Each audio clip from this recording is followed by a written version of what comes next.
E aí pessoal, boa noite a todos. Para quem não me conhece, meu nome é Rafael Guerra, sou pesquisador e terapeuta integrativo. Nesse vídeo especificamente vamos falar sobre algumas doencinhas que talvez você nunca tenha desconfiado e está diretamente ligada a azia, refluxo e gastrite. Bem interessante. Vamos começar, a primeira delas, começando pelos vermes. Os vermes são vilões com relação a pessoas que têm azia e refluxo.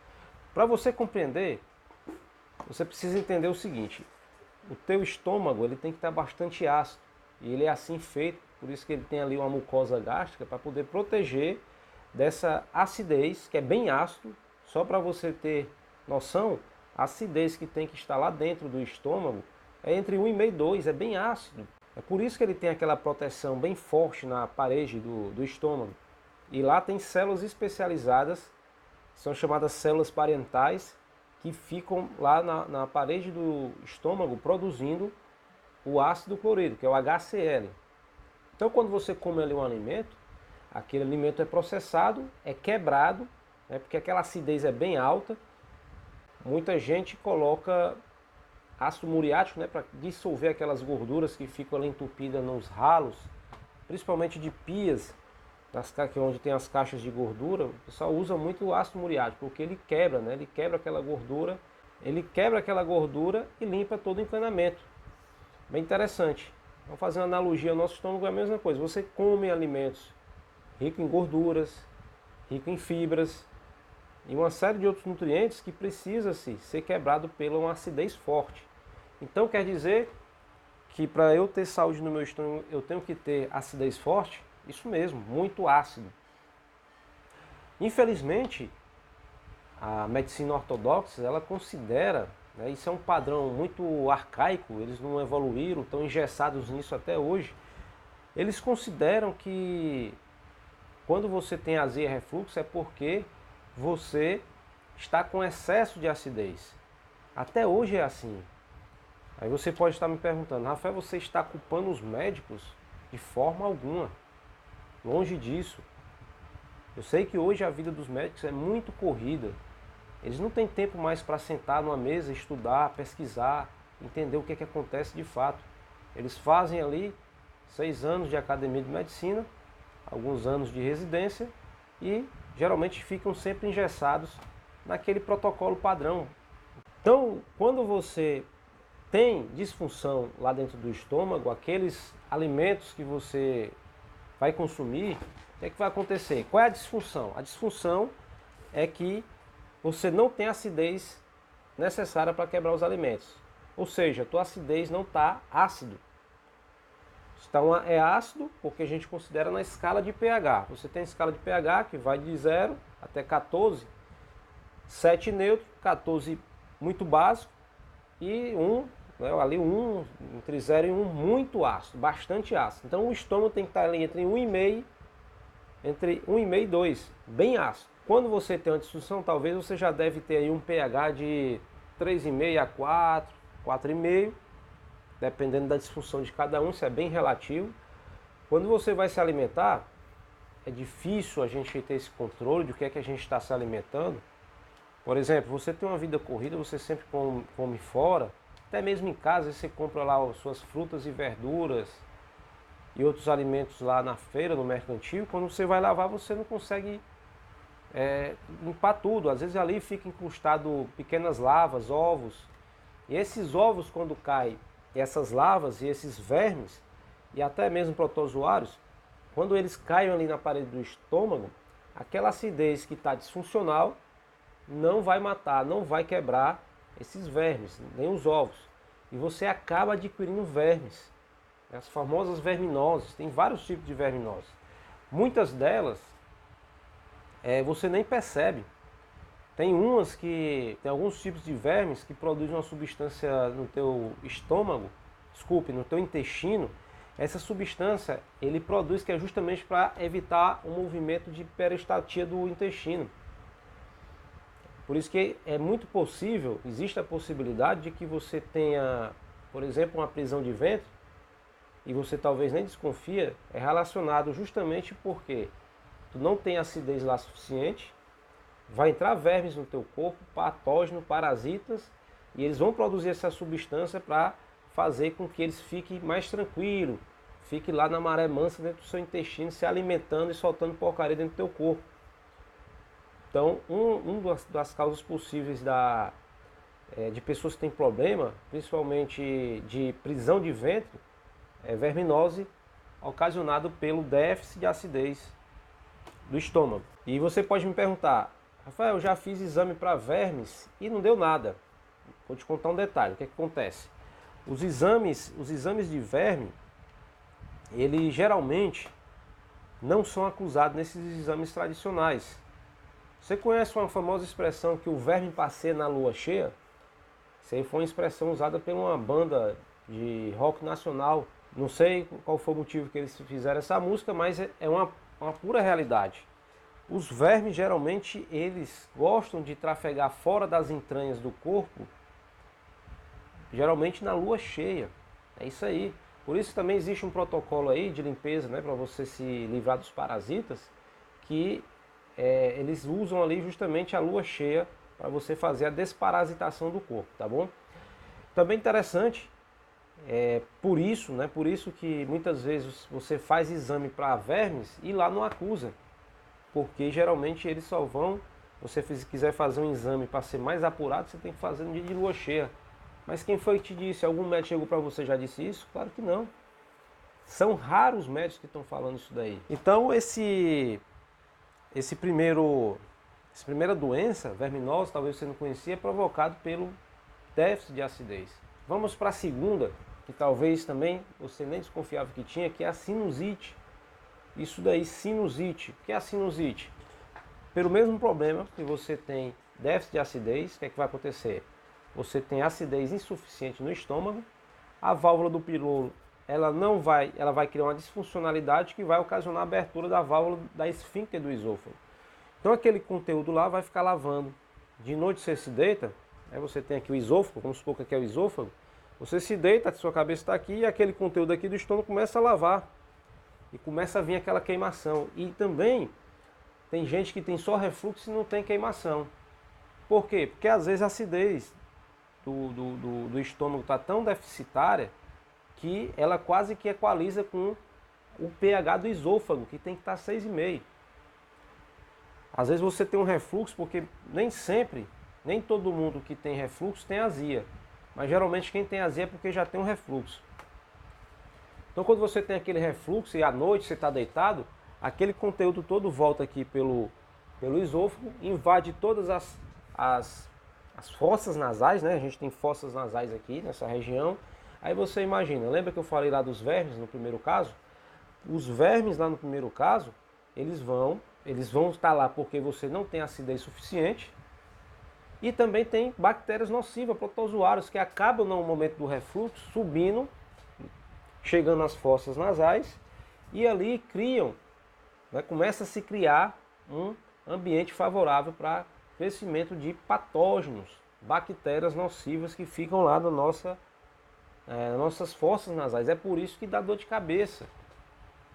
Existe, o próprio corpo começa a fazer uma reação contra esses patógenos e inflama, né? Essa região quem tem sinusite sabe muito bem, você fica com a dor de cabeça aqui, geralmente ali pela noite ela começa a atacar mais.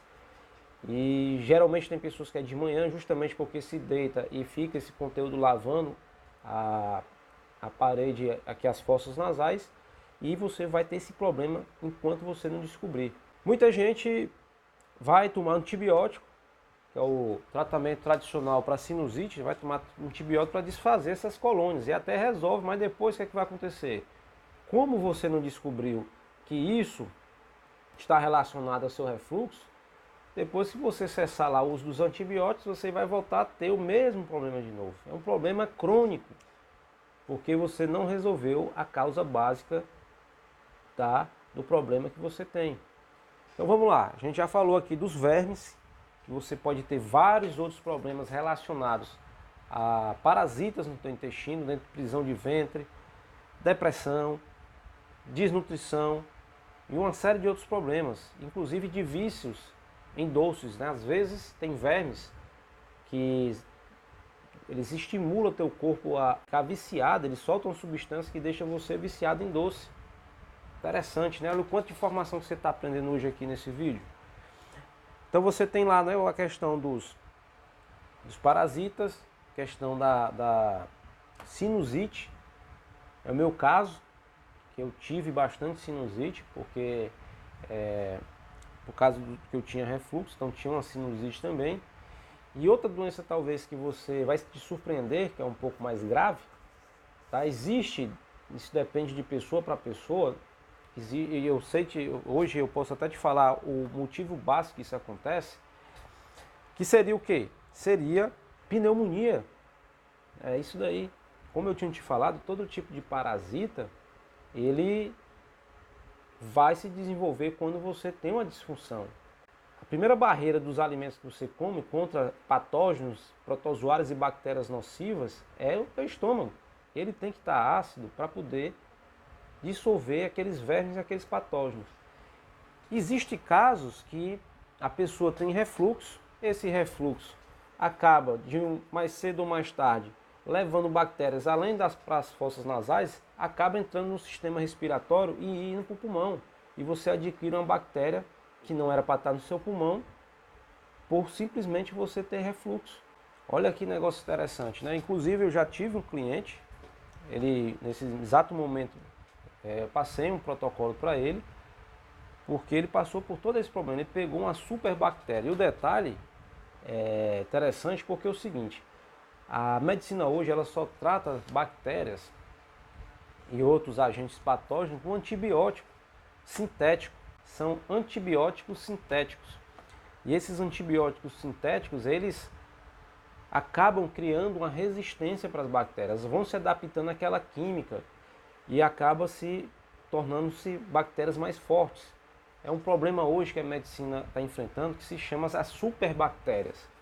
Às vezes o camarada está lá no hospital, está com pneumonia, está com a tuberculose por causa de uma superbactéria que está resistente ao antibiótico. Foi o caso desse meu cliente. Ele passou vários dias lá dentro do hospital recebendo antibiótico na veia e não passava. Eles tentaram colocar nele 7 tipos de antibiótico. Tentaram, não colocaram. E não resolveu o problema dele. Então a gente entrou até com um protocolo natural para poder resolver o problema dele de forma bem rápida. E a gente está tendo sucesso bem interessante. Então a gente tem esse problema ocasionado pela azia e refluxo, né? Que são essas superbactérias aí, que se você fizer uso de antibiótico, elas podem criar resistência, eles podem vir bater lá no seu pulmão. E tem outro detalhe, acontece muito, o intestino também começa a ter bactérias nocivas. Se você tiver uma super permeabilidade intestinal, isso é da outra série de doenças, mas não vamos entrar no mérito porque o nosso foco é isso aqui. Você acaba acontece de ter bactérias que saem do intestino, entra pelo piloro, lembra que eu tinha te falado, porque o piloro cria uma disfunção e também vai invadir o estômago e até entrar também no trato respiratório, vindo a trazer problemas também na respiração, inclusive tuberculose e pneumonia. Existe outra doença bem conhecida que é a tal da H. pylori. Geralmente quando você faz o tratamento convencional, você descobre ali que tem uma esofagite erosiva, grau A, grau B, grau C. Vocês vão lá e fazem uma punção num pedacinho da parede do teu estômago para poder saber se você tem essa bendita H. pylori. Teve um famoso cientista aí que ele foi cobaia dele mesmo, que foi um cientista chamado Barry Marshall. Ele tomou um caldo nutritivo lá cheio de bactéria H. pylori para provar que aquela bactéria inflamava o estômago. E ele passou bem mal, hein? E conseguiu provar de uma comissão de medicina, e ele conseguiu provar que a H. pylori ocasiona inflamação da parede do estômago, que é a famosa gastrite. Geralmente dá positivo H. pylori ou dá negativo, né? Isso é um ensaio de cultura que eles fazem. Só que tem um detalhe, vou te contar que talvez também você não sabia. A parede do teu estômago, né, existe uma superfície, ela tem uma área calculada. Quando nesse procedimento que é feito pela medicina ortodoxa, eles vão lá e pulsam um pedaço do teu estômago, Pode ser que naquele pedaço lá que ele fez a punção não tenha H. pylori. E você leva para casa um resultado negativo achando que não tem. Mas de repente, se ele fizesse a punção mais abaixo ou mais acima ou para o outro lado, pode dar positivo. Então é bem relativo isso daí. Durante os meus atendimentos, eu uso o que se chama da biorressonância para poder saber se a pessoa tem Helicobacter pylori ou não. São frequenciais que são gravados, que eu uso através de um equipamento chamado Aurameter, que eu consigo saber se aquela frequência da H. pylori ressoa com o campo daquela pessoa que está sendo medida, sem nenhum tipo de invasão ao corpo da pessoa, apenas pelo biocampo. Por isso que eu falei aqui um pouco atrás que nós não somos só uma massa física. A gente tem a massa física e tem uma correspondente energética. Por que você tem H. pylori? O seguinte, justamente porque você tem baixa acidez. Lembra que eu te falei? Quando você tem a baixa acidez, essas bactérias você acaba adquirindo. E existe até estudos mais recentes que já falam que essa bactéria H. pylori, ela é naturalmente encontrada dentro do seu estômago. E ela está relacionada quando você tem saciedade, você está satisfeito, você não tem necessidade, você não sente fome o tempo todo, ou quando você tem excesso de fome. Inclusive, nesses estudos, foi observado que crianças que eram mais obesas, elas tinham essa presença de Helicobacter pylori de uma forma desarmoniosa, fazendo com que essas crianças comessem além daquilo que elas estavam precisando. Então, justamente por esse motivo, você tem baixa acidez lá do teu estômago, essas bactérias, elas perdem o equilíbrio e começam a se proliferar de forma anormal. Então o corpo estimula o ataque àquela região onde a Helicobacter pylori está atacando mais. É por isso que você tem aquela vermelhidão, quando a endoscopia vai lá, observa, está lá aquela área da zona vermelhona, porque ali tem um processo inflamatório. E você pode perguntar, então, Rafael, quer dizer que para a gente resolver o problema da Helicobacter pylori tem que aumentar a acidez do estômago? Sim, bem interessante. Quando você aumenta, desde que você não tenha uma úlcera, né? Porque aí a úlcera já é outro tipo de tratamento. A úlcera, você já tem uma ferida aberta lá dentro do estômago. Então não vai adiantar você aumentar, pelo menos temporariamente, você aumentar a acidez do teu estômago nesse momento. Existe outra forma de tratar isso daí. Então essas bactérias com H. pylori se desenvolvem de forma anormal, você acaba tendo um problema de gastrite. Ainda tem aquele detalhe que às vezes você pode ter, e a punção lá do médico não foi no canto exato, que você tenha aquela colônia bem exagerada, e acaba levando para casa um resultado negativo, sendo que você tem um problema da H. pylori. Bem interessante isso daí, pessoal. Você está conhecendo, você está tendo acesso a essas informações. Talvez você nunca desconfiou que tudo isso poderia estar ocasionando simplesmente pela uma disfunção que você tenha de acidez dentro do estômago. Outra doencinha também, essa daí já é bem clássica, bem conhecida, é as famosas esofagite. Foi meu caso, eu tinha esofagite erosiva leve de grau A, chamada. E passei 10 anos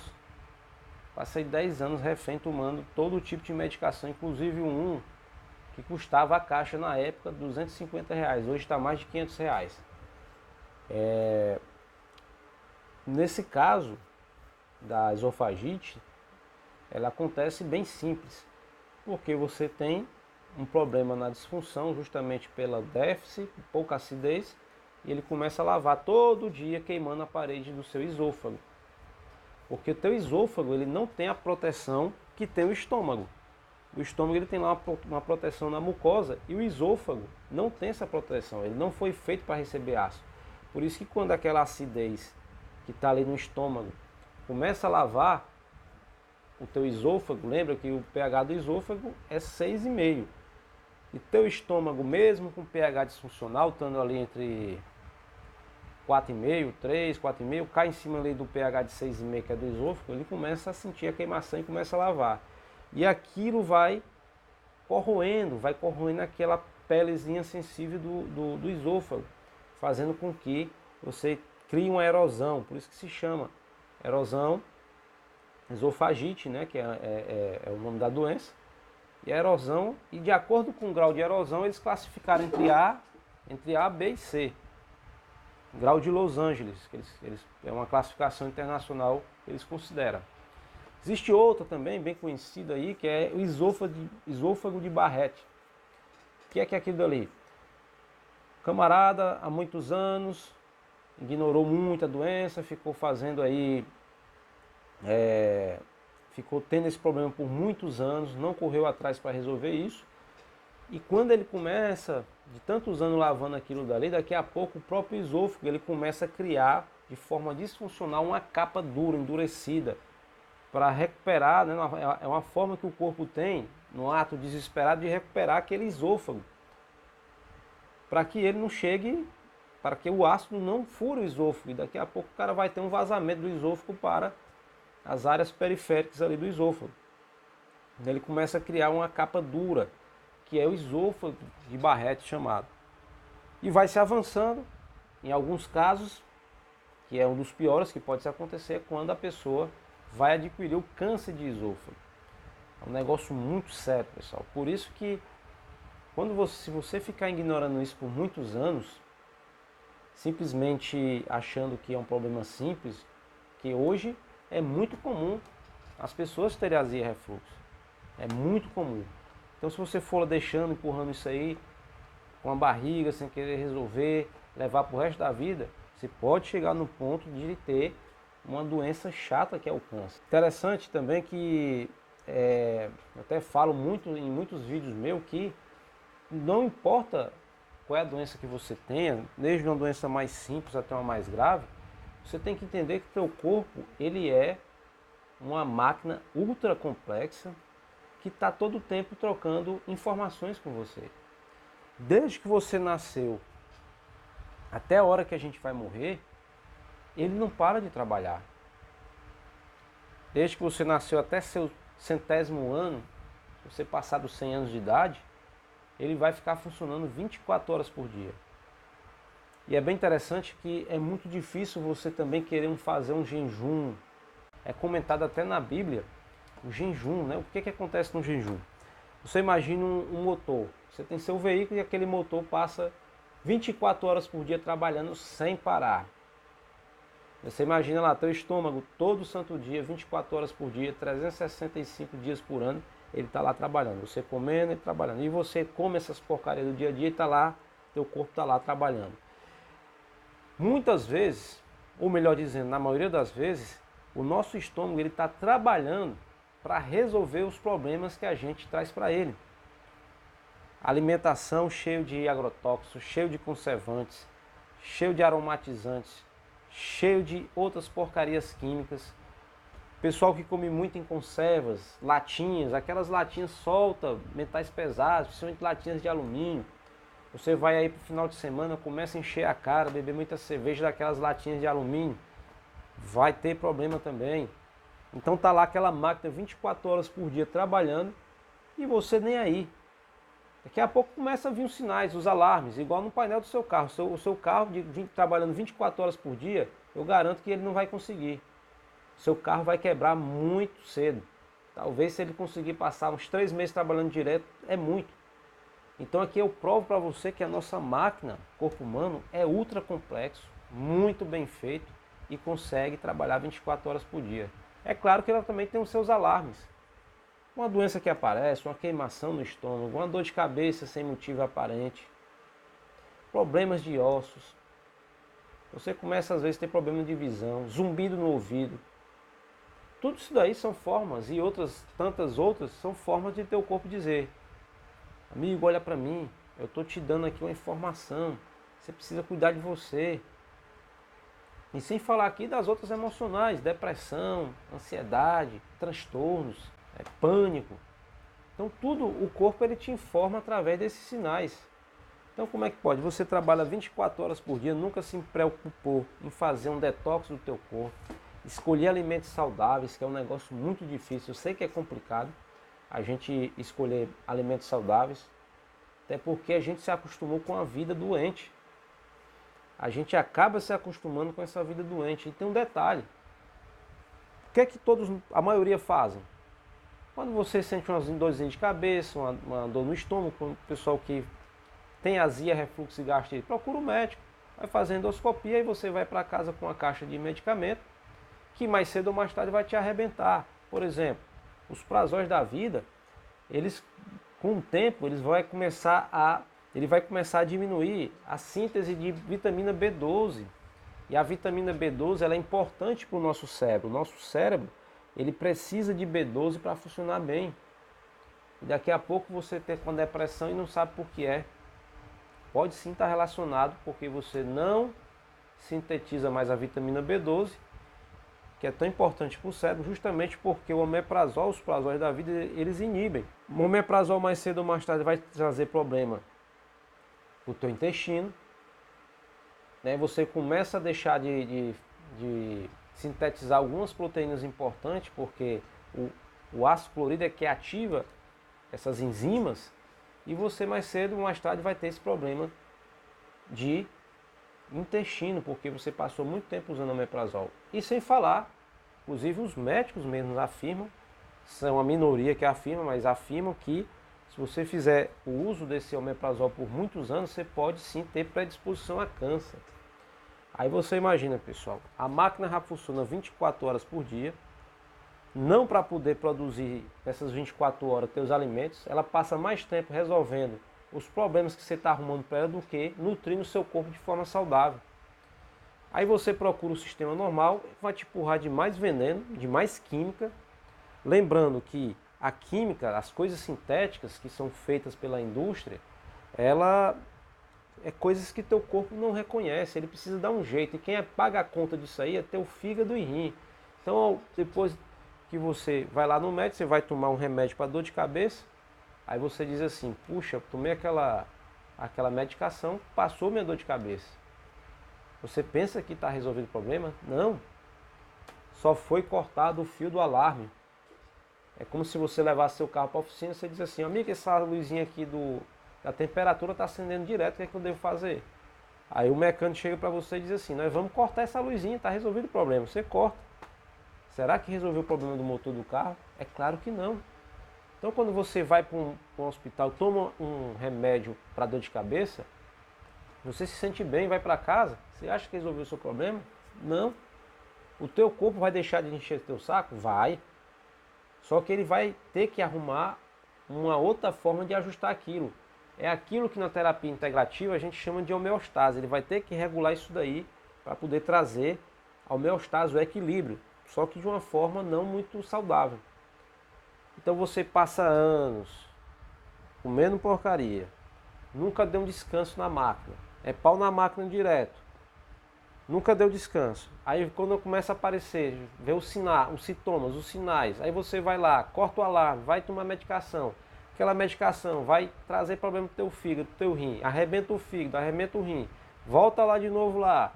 Vai lá para o médico, aí toma mais um remédio para o fígado e outro para o rim. Mais saturação, mais problema você vai ter. Tá vendo como é um negócio, uma bola de neve, pessoal?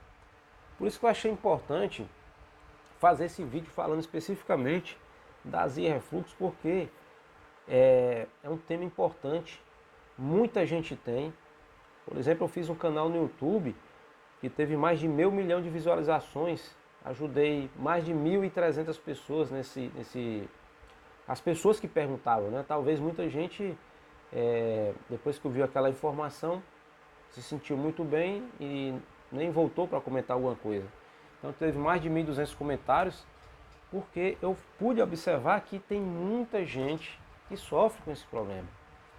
E aqui você descobriu nesse vídeo que esse problema te acarreta uma série de outras doenças, que nem sempre o tratamento ortodoxo, claro que se você tem esse problema, você procurar o médico, sim, você vai ter que usar aquela medicação, mas não pode ficar sendo refém disso pro resto da vida, porque você vai arrumar outros problemas.